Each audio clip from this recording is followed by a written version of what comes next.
యాదాద్రిలో మహాశివరాత్రి ఉత్సవాలు ప్రారంభం. యాదగిరిగుట్ట దేవస్థానానికి అనుబంధ ఆలయమైన పర్వతవర్ధిని సమేత రామలింగేశ్వర స్వామి ఆలయంలో శివరాత్రి మహోత్సవాలు ప్రారంభమయ్యాయి.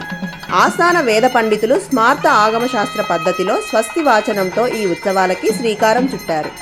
అర్చకుల స్వస్తి వాచనంతో ప్రారంభమైన ఈ ఉత్సవాలు ఈ నెల 10 వరకు కొనసాగనున్నవి. ఈ నెల 7వ తేదీన పర్వతవర్ధిని రామలింగేశ్వర స్వామి కళ్యాణోత్సవం, 8వ తేదీన మహాశివరాత్రి సందర్భంగా మహాన్యాసపూర్వక శతరుద్రాభిషేకం, 9వ తేదీన లక్ష బిల్వార్చన రామలింగేశ్వర స్వామి రథోత్సవం, 10వ తేదీన పూర్ణాహుతితో ఉత్సవాల ముగింపు. ఉత్సవాల ప్రారంభ కార్యక్రమంలో అనువంశిక ధర్మకర్త బి నరసింహమూర్తి, ఆలయ EO Ramakrishnarao, deputy EO Daurbala Bhaskara Sharma, ఆలయ సిబ్బంది, భక్తులు పాల్గొన్నారు. రామలింగేశ్వర స్వామి మహాశివరాత్రి ఉత్సవాలలో భక్తులంతా పాల్గొని ఆ మహాదేవుని ఆశీస్సులు పొందాలని ఆలయ సిబ్బంది ఆహ్వానిస్తుంది.